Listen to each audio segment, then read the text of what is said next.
This is Flora, and she has been at Viva Poland for several months now, believe it or not. So she was very young when she was basically rescued from a mini zoo where they have very small and very young baby animals, but when they're too big, they're going to go off to be killed.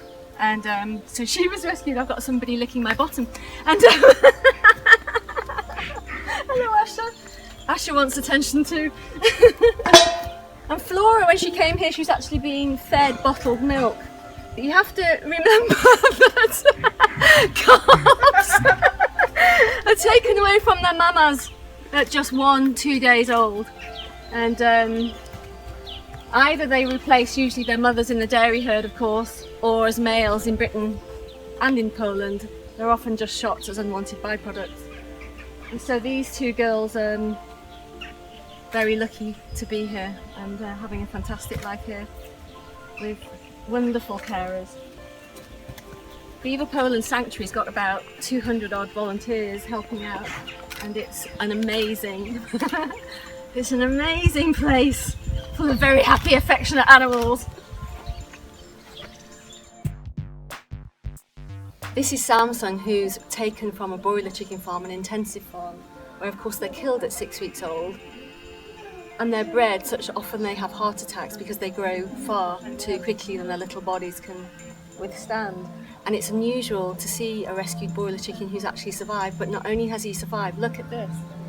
He's the most gorgeous rooster who's just learnt to cock-a-doodle-doo.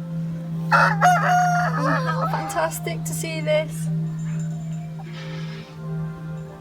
Handsome fella, Samsung.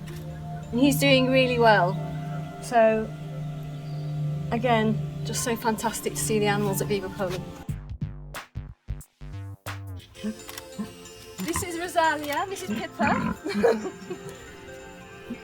And Rosalia is famous, in fact, because she escaped from a pig farm in Poland when she was very little, and she gave about 10 policemen the runaround for quite a long time. And in the end they did catch her, but Viva Poland put a call in and managed to actually rescue her so that she didn't have to go back to the farm. And she's been living a happy life ever since, with Viva Poland carers taking care of her. And look at her now.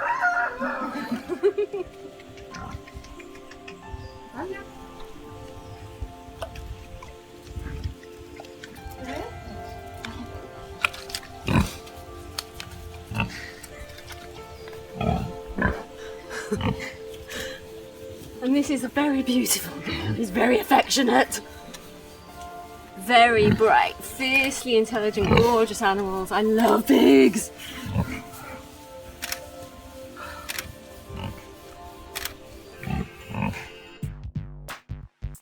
Charek, tell me where these foxes came from.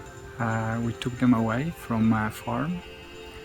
Someone called us and reported that there is a fur farmer that keeps foxes in terrible conditions. We came to check, and yes, the conditions were terrible. They were fed with really garbage. We took away 5 foxes. Right now we are trying to make the best conditions for them, and so they can have a life similar to what foxes should have. We plan to build bigger enclosures right behind me. Okay. But even now they have like 20 or 30 times more space than they had on fur farm. Poland, unfortunately, is one of the biggest fur producers. A lot of companies move from other countries to Poland because, well, the labor is cheap here, and the laws are not as good as in other countries. But we are working on it, and we are hoping that in this parliament we can achieve fur factory ban. Okay, and what has Viva done against fur? Just name a couple of things. Up to now we saved about 7 foxes. We collected over 100,000 signatures under the petition against fur farming. Also, we made a movie, educational movie for schools about fur farming. It's a documentary, professionally produced. So We hope that with all those tools and many others, we will raise awareness of people, and that the moment of fair factory ban is near.